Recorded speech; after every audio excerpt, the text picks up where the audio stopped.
a lover who had sighed for long years in separation from his beloved and wasted in the fire of remoteness. From the rule of love, his heart was empty of patience, and his body weary of his spirit.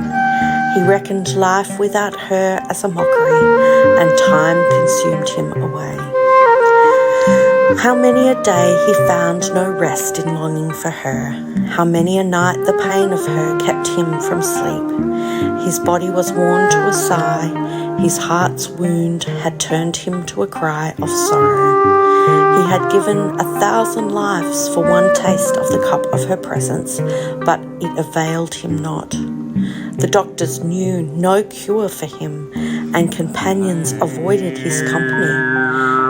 Yea, physicians have no medicine for one sick of love, unless the favour of the beloved one deliver him. At last the tree of his longing yielded the fruit of despair, and the fire of his hope fell to ashes. Then one night he could live no more, and he went out of his house and made for the marketplace. On a sudden, a watchman followed after him. He broke into a run, with the watchman following. Then other watchmen came together and barred every passage to the weary one. And the wretched one cried from his heart and ran here and there and moaned to himself, "Surely this watchman is Israel, my angel of death following so fast upon me. Or he is a tyrant of men seeking to harm me." His feet carried him on, the one bleeding with the arrow of love, and his heart lamented. Then he came to a garden wall, and with untold pain he scaled it, for it proved very high, and forgetting his life, he threw himself down to the garden. And there he beheld his beloved with a lamp in her hand, searching for a ring she had lost. When the heart-surrendered lover looked on his ravishing love, he drew a great breath and raised up his hands in prayer, crying, "O God, give thou glory to the watchman, and riches and long life."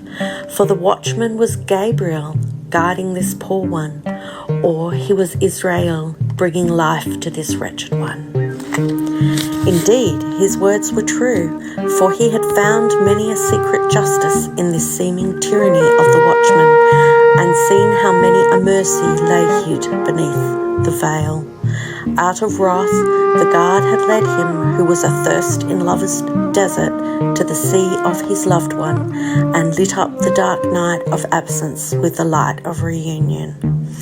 He had driven one who was afar into the garden of nearness, had guided an ailing soul to the heart's physician. Now, if the lover could have looked ahead, he would have blessed the watchman at the start and prayed on his behalf, and he would have seen that tyranny as justice. But since the end was veiled to him, he moaned and made his plaint in the beginning.